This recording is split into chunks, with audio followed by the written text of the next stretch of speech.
पहले तू ये बताओ जीजी का तू हमें बिकवावे पे लागे हूँ? बिकवावे पे तो तू लागे हूँ, हम नहीं। तोहरे चलते हमार 2200 रुपया 2 साड़ी चला गए। का हमारे चलते चला गए? तोहरे चलते 1 साड़ी और 1100 रुपया हमार चला गए। के कह रहा ना दिया तुम्हें 2200 रुपया 2 साड़ी देवे के? पहले तही ना 1100 रुपया 1 साड़ी दिए है। बताओ जीजी, बहनी हमसे आए कहने के बड़की भौजी 2200 रुपया 2 साड़ी दीन है। अब वह सुन के हमहू के 1100 रुपया 1 साड़ी देवे पड़ा। अब तू कहा था पहले हम दिए और हम कहा थे पहले तू दियो। एकरे माने जीजी जौन बतिया बहनी तुमसे कहीं उहे बतिया हमहू से कहीं लेवे के मारे गए हमार 1100 रुपया। ए बड़को ए छोटको, हमार चप्पलवा तोहरे लोग कहीं देखी है? दादी दादी तोहार चप्पलवा पहन के बुआ चली गई, हम देखे है।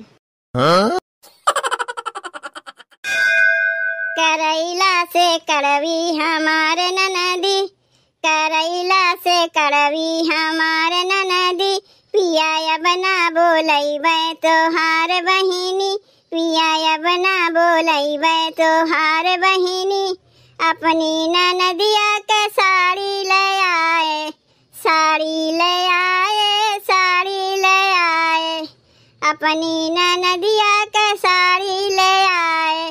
उनके नखरे हजार कहाँ ससती, उनके नखरे हजार कहाँ ससती, पिया बना बोलैबे तोहार बहिनी, पिया बना बोलैबे तोहार बहिनी।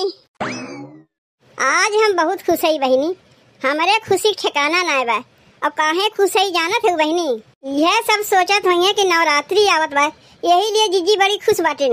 ओकरे लइके तो खुश हम हइये है, और ओहू से ज्यादा काहे खुश है बहिनी जानत है? काहे कि आज हमार ननदिया अपने ससुरारी जाथिन। बाप रे बाप, ऐसा ननद से तो भगवाने बचावे। ननद नैहरे आवथिन भौजाई से मिल के रहथिन, ऐठू हमार ननदिया बाई आवथिन भौजाई लोग के करेजा पे मुंह धरे खातिर आवथिन।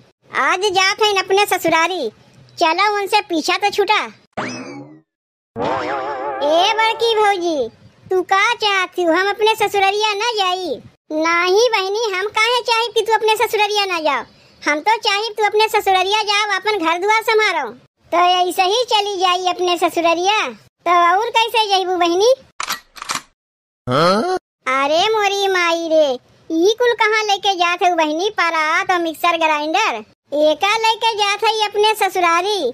मिक्सर ग्राइंडर में मसाला पीसी, मसालवा पीसे हमरे कुछ ना बा। इतना दिन से कैसे मसालवा पीसत रही है? तोरे ससुरारिया में सिल लोढ़ा ना बा। अब के जाए सिल लोढ़ा से मसाला पीसे, हाथ पिराए लागत है पीसत पीसत।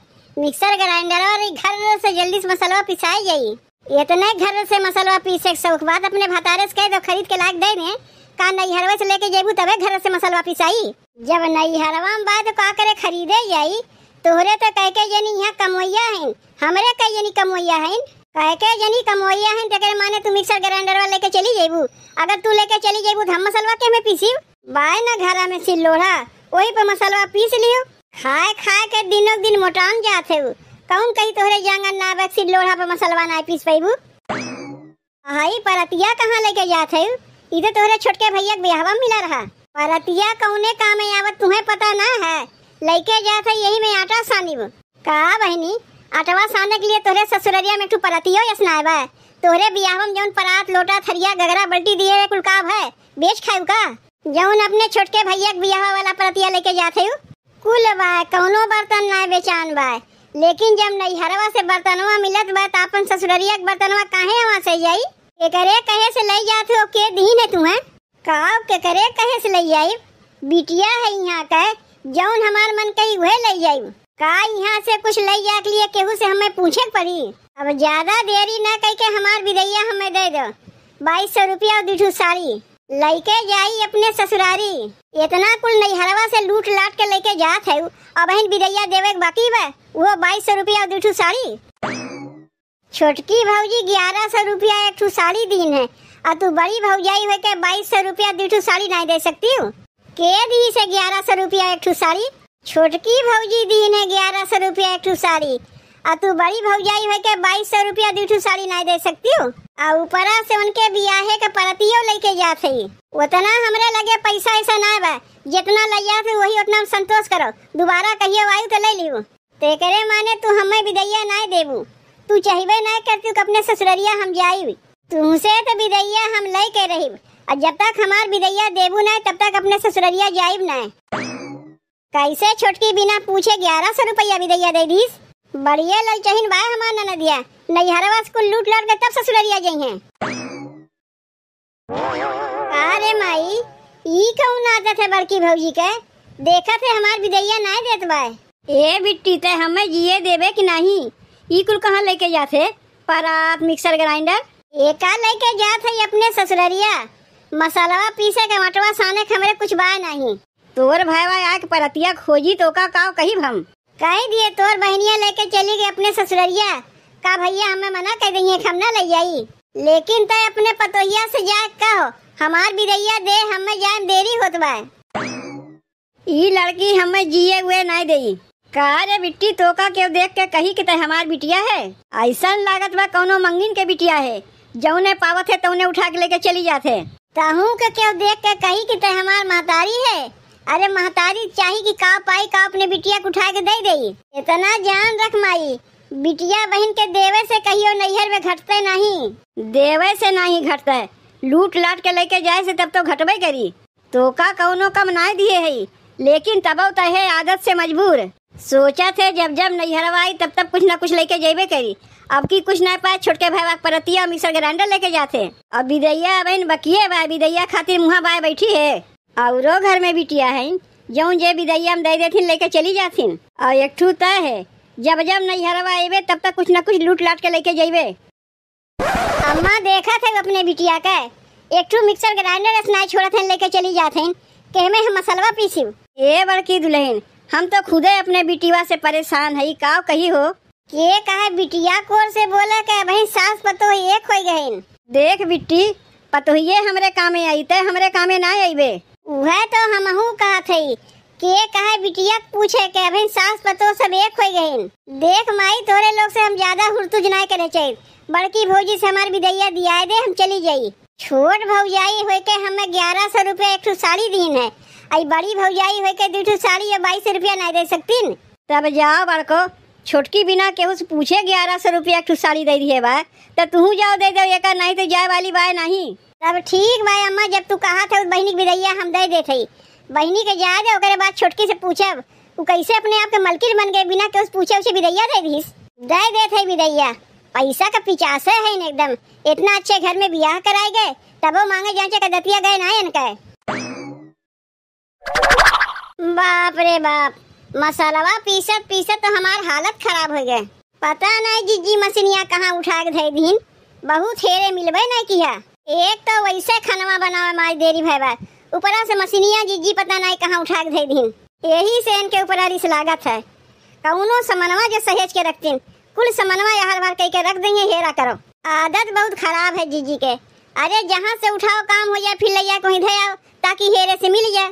बताओ मसाला पीसे में 14 घंटा लागी तो खानवा कब बनाई? मशीनिया रहत रहा कुल मसाला वही छोड़ के घर से घुमा देते रहे, जल्दी हो जाता रहा। अब सिलिया कब तक बैठ के हम पीसी? का करत है वो छोटकी भौजी? बहनी या बहन तक तू अपने ससुररिया ना गई? ऐसे कैसे चली जाई ससुररिया? विदैया उदैया देवे ना कि वो कहा थे ससुररिया नहीं जाइबू। लाओ जल्दी से 1100 रुपया एक साड़ी निकालो, हमें ससुररिया जाए बड़ी देर होत बा। का कहू बहनी 1100 रुपया एक साड़ी? विदाई में क्यों इतना पैसा देते है? अरे भौजाई लोग एक साड़ी दे देथिन और चूड़ी उड़ी पहले खातिर 150 रुपया दे देथिन। और तू तो बहनी सड़िया तो मांगते है, ऊपर से 1100 रुपया वो मांगत है। सड़िया ना हुई दे दे बलमरिया में रखे है, लेकिन 1100 रुपया कहाँ पाइप तुम्हें देवे के? इतना हूँ तो गरीब ना है छोटकी भौजी कि ननद के तू 1100 रुपया न दे पाओ। भैया कितना कमात है का हम जानते नहीं? तुमसे लाखों गुना अच्छी तो हमारे बड़की भौजी है। 2 साड़ी और ऊपर से 2200 रुपया दीन है, और तू छोट भौजाई हो के एक साड़ी और 1100 रुपया मांग है। का कहू बहनी जीजी तुम्हें 2 साड़ी और 2200 रुपया दीन है? और नहीं तो का ला तू हमें पैसा दे, हमें ससुररिया जाए के बा। जीजी तो मरिए हमरे लोग के बिकवाए के छोड़ी है। के कह रहा उन्ने 2200 रुपया देवे के। अब 2200 रुपया दिए है तो ओकर आधा चली हम देवे। बहिनी जब तू अपने बड़की भौजी से विदैया पाई चुकी है तब का आयु हमसे लेवे। का घर हम जय मने रहिए तैयो मने से अलग अलग विदैया लेबू। तू तो लेवे करीब यहाँ का बिटिया है, हम हमार हक बना थे लेवे के। बहिनी बाद में देवे से नहीं चली, तू सब कहा बनाए चलिए बहिने तुम्हें देवे खोई। जाए दो बहिनी के ससुररिया। तब वही लागे जीजी से पूछी थे बिना केहू से पूछे आछे 2 साड़ी 2200 रुपया दे दिन। बताओ 2200 रुपया 2 साड़ी दिन, ओकर आधा हमें देवे के पड़त बा 1100 रुपया 1 साड़ी। उनके पैसा के पेड़वा हिलाए दई है, गिर जाई पैसा दे दई है। हमरे तो पैसा के पेड़ नहीं बा। अरे एक जगह देवे से न चलता है, अलग अलग विदाई देवे खोत बा।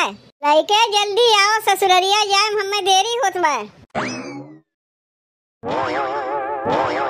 अच्छा भाई जीजी तू यहीं आ गए, ये तोरे लगा हम जात रहे। अच्छा भाई माई तू यहीं मिल गए, हमहू तोरे लगा जात रहे है।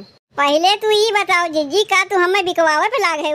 बिकवावे पे तो तू लाग है, हम नहीं। तोरे चलते हमार 2200 रुपया 2 साड़ी चला गए। का हमारे चलते चला गए?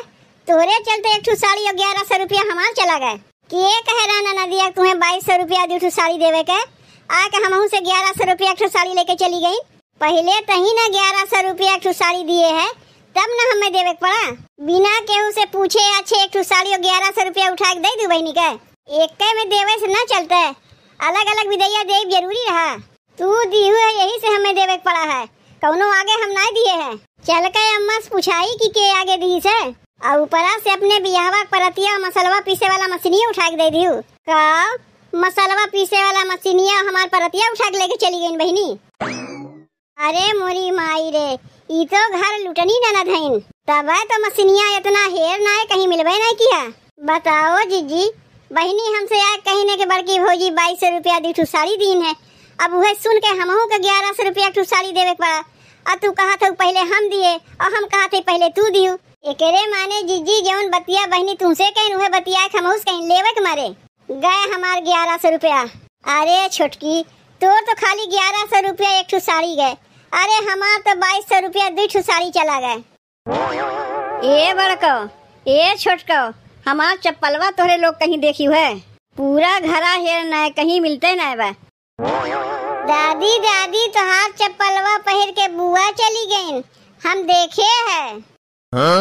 का सुना था बूढ़ा तोहार बिटिया अपने महतरियों को ना छोड़ीन, एक गोड़े में का चप्पल रहा वो लेके चली गई।